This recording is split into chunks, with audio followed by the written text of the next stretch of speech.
Hello friends, एक बार हम फिर हाजिर हैं उसी कहानी और उसी उत्साह के साथ। एक हफ्ते के लंबे इंतजार के बाद आज वो इंतजार खत्म हुआ दोस्तों।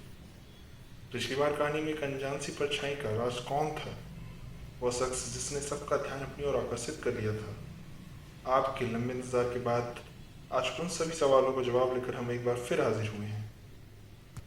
दोस्तों, आज श्री गणेश को हमारे घर आए 10 दिन हो चुके। जिस प्रकार भगवान श्री गणेश के कई रूप हैं जिनकी पूजा हम इन 11 दिनों में बड़ी धूमधाम से करते हैं। हर दिन गजानन का एक नया रूप हमें एक नई प्रेरणा देता है, हमें कुछ नया सिखाता है।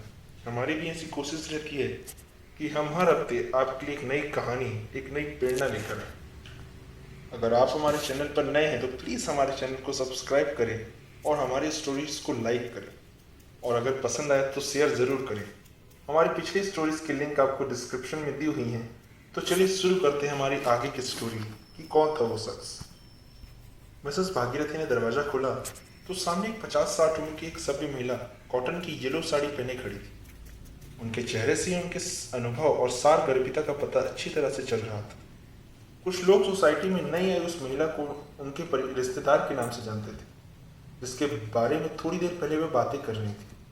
मिसेस भागीरथी ने एक मुस्कुराहट के साथ उस महिला का स्वागत किया। सभी का ध्यान अभी भी उसी महिला पर था, पर फिर मिसेस भागीरथी ने उस महिला का परिचय देते हुए कहा कि hello girls, pay attention please, इनसे मिलिए, यही है आज की पार्टी की खास मेहमान जिसके बारे में मैंने आप सभी को बताया था। गार्गी जी से मेरी मुलाकात 2 दिन पहले गार्डन में हुई थी। उन्होंने मुझसे आसपास के किसी गणेश मंदिर के बारे में पूछा, जिसके बाद हमारी जनरल बातचीत शुरू हुई। फिर हम दोनों साथ में मंदिर गए। इसी जान पहचान के बीच मुझे उनके परिवार के बारे में एक विशेष बात पता चली, जो मैं चाहती थी कि गार्गी जी आप सभी के साथ शेयर करें। पहले तो गार्गी जी ने साफ मना कर दिया, क्योंकि उन्हें अपने परिवार के बारे में लोगों के क्या विचार हैं उसे बदलने में कोई दिलचस्पी नहीं है। पर मेरे बहुत कहने पर वो राजी हो गई। इसके आगे की बातचीत गार्गी जी खुद आपसे शेयर करें। गार्गी जी ने बड़ी सभ्यता से अपनी बात शुरू की। फर्स्ट ऑफ ऑल नमस्ते एंड थैंक्स टू ऑल, मुझे सेलिब्रिटी वाला फील देने के लिए। इस बात पर पार्टी के माहौल में थोड़ी सी मुस्कुराहट छा गई। मेरा नाम तो आप सभी को पता चल ही चुका होगा। मेरे पति का 2 साल पहले एक लंबी बीमारी के बाद निधन हो गया। मेरे पति एक वीकली मैगजीन पब्लिशर थे और मैं उनकी हेल्प करती थी। मेरा एक लौता बेटा अमेरिका शिफ्ट हो गया, और जो मेरे साथ रहती है, माफ़ करना, जिसके साथ मैं रहती हूँ, वो मेरी बहू अनुप्रिया है। बहू सुनकर सभी के चेहरे पर आश्चर्य छा गया। बहू? सभी ने आश्चर्य के साथ कहा, हाँ बहू। अनु मेरी बेटी नहीं, बहू है, और उसके साथ उसका 5 साल का बेटा अनुनय भी है। मैं आपको सब शुरू से बता दूं। अनु मेरे बचपन की दोस्त की बेटी है। मेरी दोस्त एक सिंगल मदर थी। उसने अकेले ही अनु को पाला था। अनु अपनी माँ की अकेली बेटी थी। उसने अपनी माँ को काफ़ी संघर्ष करते हुए देखा था, इसलिए वह कम समय में ही काफ़ी मैच्योर, समझदार और सादगी पसंद थी।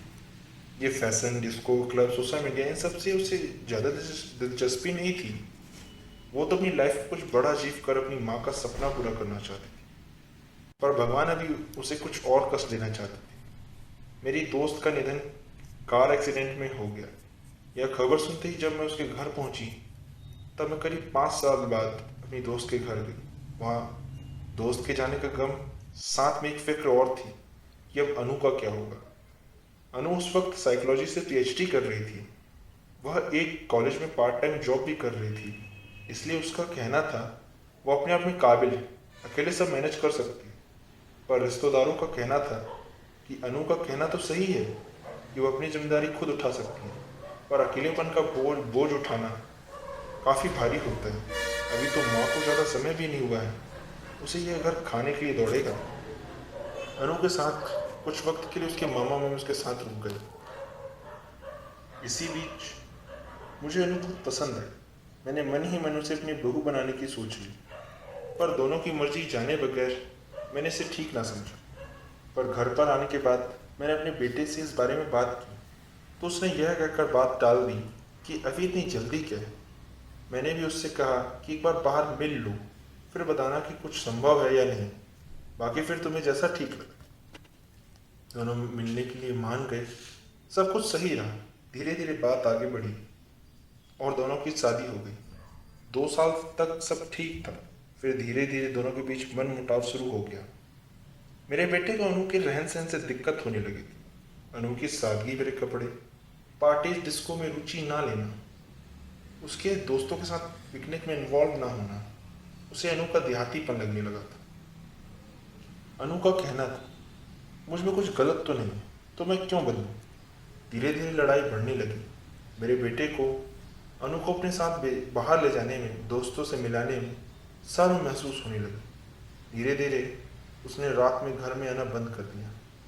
इसी बीच अनु 3 मंथ से प्रेग्नेंट थी।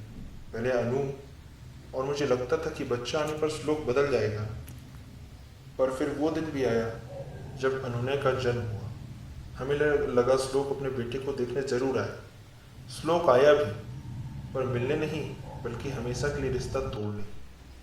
हाथ में तलाक के पेपर्स, एक अनु का दिल टूट गया था। अनु का आत्मसम्मान टूट गया। उसने भी तलाक के पेपर साइन कर दिए। श्लोक ने एक बार भी अपने बेटे के बारे में नहीं पूछा और वहां से हमेशा हमेशा के लिए चला गया। इन सब के बाद अनु मुझसे दूर जाकर रहना चाहती थी। उसे लगा कहीं वो श्लोक और उसकी माँ के बीच दूरियां न बढ़ा। पर तभी श्लोक के पापा को 3rd स्टेज का ब्लड कैंसर पता चला। इस खबर के बाद भी श्लोक ने मेरे साथ आकर रहने में मनाही जता दी। उस वक्त अनु ने यह समझा कि मुझे किसी की साथ की बहुत ज़रूरत है। उस मुश्किल वक्त में अनु ने मेरा साथ दिया। अनु ने ही हमारे बिजनेस की बागडोर संभाली, जिसके चलते कई रात उसे देर से घर आना पड़ता था, कई रात घर से बाहर रहना पड़ता था। उसे यह बात बहुत चुभ गई कि किसी के कपड़े उस इंसान की रूह का परिचय देते हैं और उसके आत्मविश्वास को बताते हैं।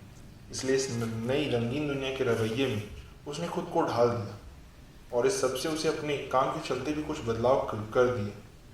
मैं जानती हूँ इस बदलाव के बाद कुछ लोग उसके लिए राय कायम करते हैं।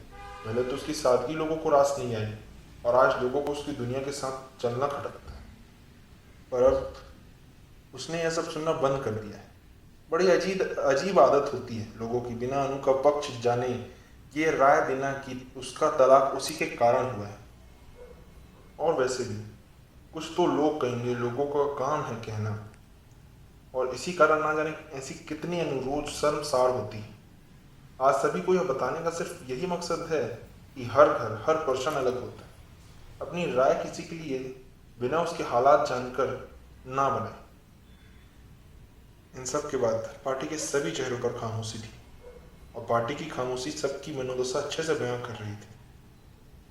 किसी ने क्या खूब कहा है, क्यों देते हो राय सबको एक जैसी, हर लौ जगमगाती अलग ढंग से।